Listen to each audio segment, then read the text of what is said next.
Hi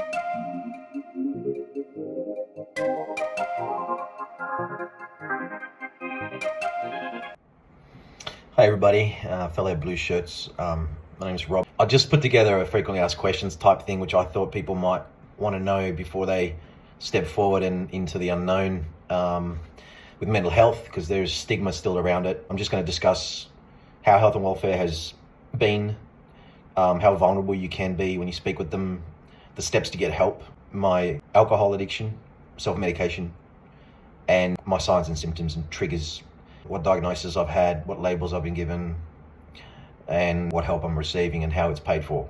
So if you're interested in that stuff, stay tuned and I'll go through them one at a time.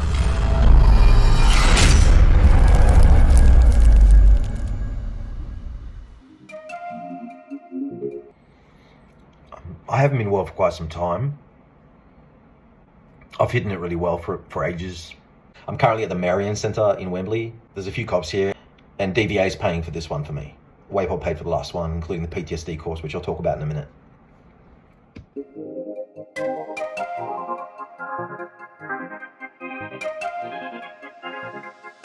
was only after that I was able to get diagnosed with what is now, look, I'm going to go balls out with this fucking thing. It's I've got ADHD, which explains my schooling, complex PTSD, which you can Google, PTSD, major depressive disorder, and anxiety.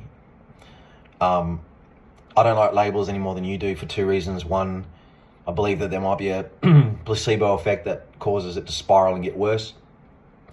And two, because there's imposter syndrome still in my mind about it being inaccurate, because I didn't think I was that broken that I had these things happening. What's changed about the labels for me has been that without the labels, there's no help. It's just like our department without the elements of an offence. There's no prima facie case, etc. It's the same with the medical department, health and welfare, language. There's got to be a diagnosis.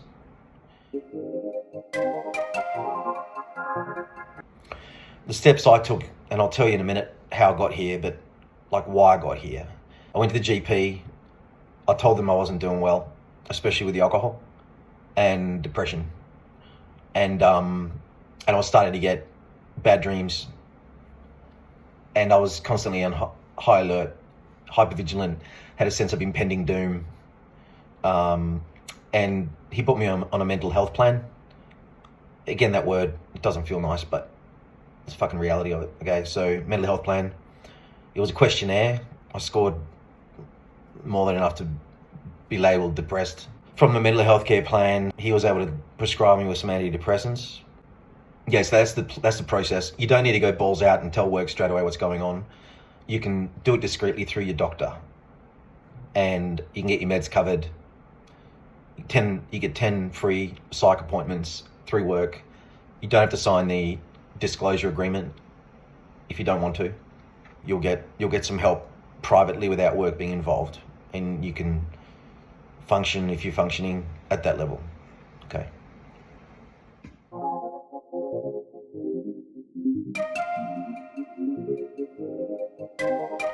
It's a really important question about how health and welfare and safety have been.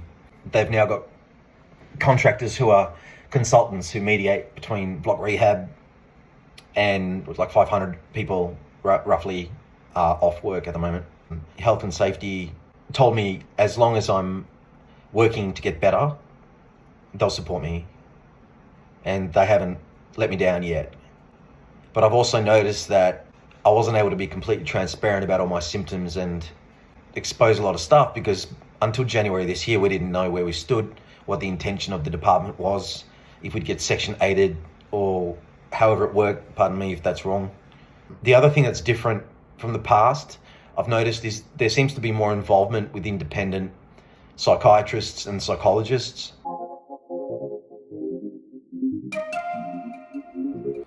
What is PTSD? I used to think PTSD was the stereotype of a Vietnam veteran getting set off by a bedroom fan reminding him of a Huey in Vietnam. It's possibly that for some people. The symptoms for PTSD, two things I've learned. One is it's a loss of quality of life. It's a detachment from people, isolation. These are my symptoms, have been nightmares, night terrors at times, not often. Not job related usually, but just violence. There's a numbness. There's a desire to constantly, for me, prolong the day. I fight sleep, even though the dreams have got better with medication. What else? I started getting panic attacks. I've had 3 of those. One of them was Bunnings, just randomly fucking happened. One was at Comic-Con 5 years ago at the convention center. I nearly passed out, but I needed to get away from all the crowd, so I sort of beelined the disabled toilets, put newspaper on the ground, put my legs up on a chair and laid on this tile fucking disgusting floor. Just until I calmed down, because I was I felt like I was gonna faint. The third time was on a return to work program where IPAR's agenda was to get me back to work, and I went down to the car, paid for my parking, walked past the fellow who I thought was gonna fucking king hit me because I kept looking at him if he was. Anyway, I got to the car and I was hyperventilating, my heart rate was going, and I was gonna call an ambo, but I thought, nah, just fucking breathe through it, so I did. In a minute, we'll talk about triggers as well.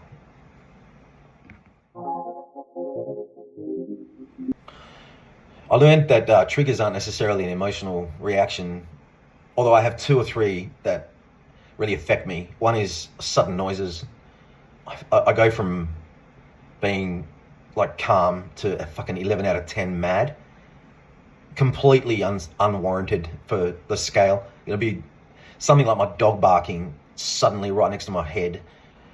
The other triggers I've had, which don't spark an emotional response, but have just deteriorated my quality of life. In one job, it was a homicide. I got urine on my hand. Smell of urine would remind me of the job. Another one was the SIDS death. My best friend's girlfriend's baby. She was in the hospital. We went there to investigate the SIDS death. She was holding the baby. It was blue. He died on a little couch with a Velcro matting on it, and I was in Target the other day, and those beds were there, and it just reminded me of the job and how unsafe life is. Yeah, so they're triggers, and if you can relate to any of those, there's a chance you've got PTSD. But there's physical violence and nightmares. I've had to move to a separate bedroom because I've lashed out involuntarily. I moved to the spare room, which doesn't help with things like intimacy and the relationship in general. The other thing about the dreams I found is that they don't have to be work related. They're just antagonistic for me. The worst ones are the wailing banshees, sleep paralysis type dreams, which I've had. Like, you just hear this screaming. I've also cracked all the back of my teeth from the dreams. I'm grinding the shit out of my teeth. I'd wake up with enamel in my lips after a sudden jarring of the back. So all my back upper teeth are cracked.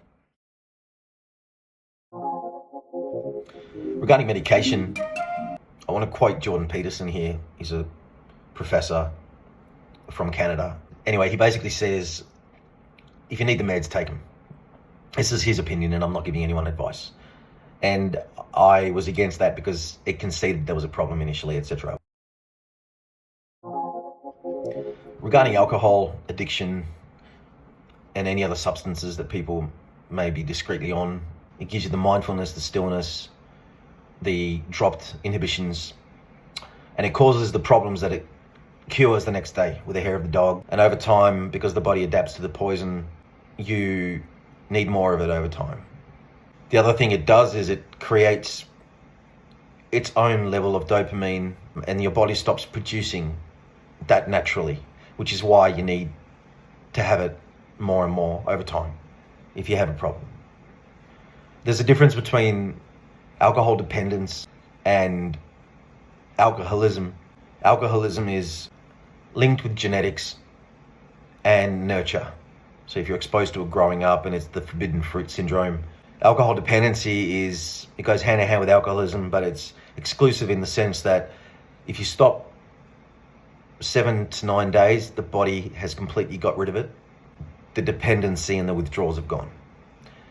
I stopped drinking in February 2016 on my 4th stint. And so I came across, and I'll link it below, spontaneous sobriety. Go to the website. The website is vetsandsirens.com. I make no money on the website. It just costs me $40 a year. We're not a charity, so there's no need to donate. It's purely a links directory. And if you go there and click on booze and smokes, it'll give you the link to 3 Audible books that I implore you to, if you have an issue, or if you don't know if you've got an issue, but you'd like to drink less, to have a listen to or buy the books. I don't watch the news at all. There's enough bad news in everyday interactions that happen. I've quit the drink. Life was already tough without alcohol. That was after I decided I'm going to stay on the planet. I've also identified, and this is the most important thing if you can do this in your recovery, identify a value that you must protect in order to keep your recovery on track. We didn't cover enough of this on the PTSD course, and I offered this as a suggestion on the last day. My value now is peace of mind, serenity and contentment. Peace of mind is the big one. Trim the fat that doesn't support your value. Get rid of people in your life that trigger you, piss you off, gossip, are antagonistic, don't wish you well when you're doing well, have contempt for you behind your back. For me, going to the gym, 40 minutes interval training on the bike. Anyway, hello. No worries, thanks. They do hourly checks to make sure we're not, still here. I've also created a safe space in my house where I can go away from the noise of the dog barking. So they're the things I've done, and I'm working on new things as they come along.